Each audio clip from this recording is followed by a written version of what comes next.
Heather, would you bring us up to speed on the relief efforts and what you and your organization have done for the people in Bastrop? Absolutely. Well, I am the executive director of an organization called Texans for Accountable Government, and we teamed up with Brave New Bookstore and the Lone Star SMART Project, which is the Sovereign Mutual Aid Response Team. And what we were trying to do is bring aid to the victims of the Bastrop wildfire through the community.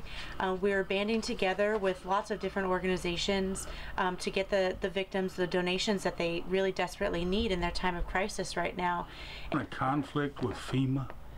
Well, when we first started organizing the donation drive, what we were very sure to do is find a collection or an organization collecting donations that was sure to not be working with the Red Cross or with FEMA.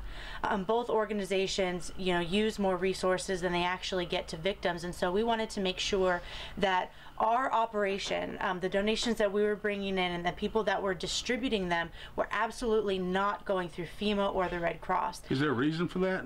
Absolutely. First of all, the Red Cross spends more money on their bureaucracy than they do on actually getting aid to victims. And so I wanted to find an organization that gets these donations and the money directly to the families in Bastrop. And as far as FEMA goes, I mean, they are such a failed bureaucracy. I mean, they're in so much debt, and they really hinder the community more than they help in times of disaster. Could you give us some examples of that? Well, in Katrina, you noticed that's the biggest thing in my lifetime that I can remember, noticing that they were restricting people from being able to defend themselves from looters, and they were restricting them from going back to their homes. There was lots of rampant fraud going on with the distribution of money, and it's because it's an organization of the federal government. I mean, they're kind of expected to be a failure, and it's really not acceptable that we allow it to happen. And so what we've been doing here in Austin and the surrounding Central Texas area is letting our community take care of itself rather than relying on the federal government to do it for us.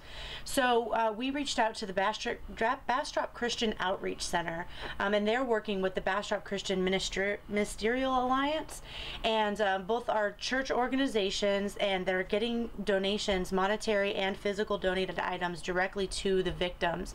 So we've been shuttling lots of donations down for the past week, and I found out day before yesterday by chance when I was talking to Monica with BCOC that the distribution center, the primary distribution center, was now requiring victims to have a FEMA identification number so that they could verify that they were actually victims. And now I totally understand that there is a lot of fraud that goes on in a time of crisis, and it's really unfortunate that people try to take advantage, but the bottom line is that we do not need FEMA in order to identify victims. There are plenty of resources available online that say what structures were destroyed, and quite frankly, you can tell a distraught person, somebody who's been through a disaster like this, just by looking at them.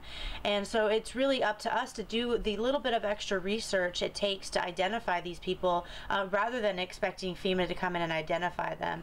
So you took some action. I did. When I found this out, I was not happy. I had to go actually for a walk to cool down a little bit because I was so upset about it. Because, when we were collecting these donations, I gave my word that FEMA was going to have nothing to do with this. And to have that switched around on me, I felt quite betrayed. And so I called and I got to talk to the donations director. Her name was Linda Sparks. I actually got to talk to her the next day.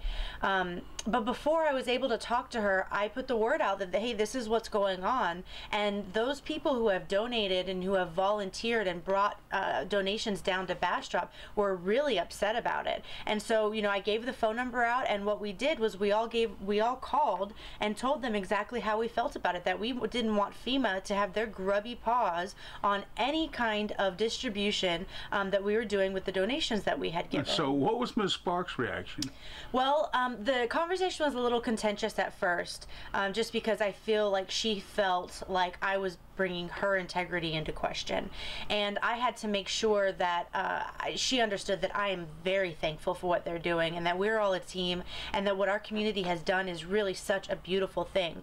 They're so overwhelmed with donations in Bastrop that they aren't even accepting anymore right now. And so they're having to set up substations outside of the city, and then they're bringing things in as they can accept them.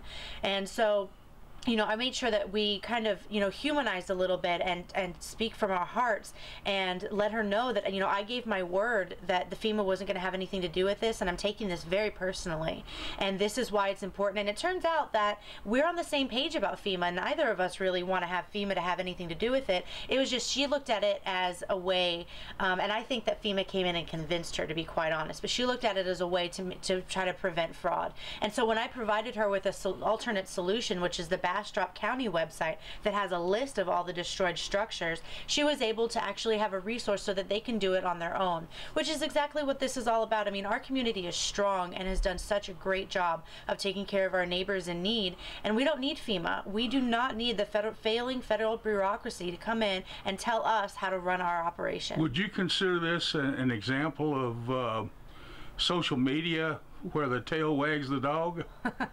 Well, you know, social media is such a beautiful thing. It allows anybody to have access to a huge network of people, and I used Facebook is how I got the word out. And you know, you can create a note or an article, and you can get the details and the phone numbers and spread it out, and everybody else can spread it like wildfire.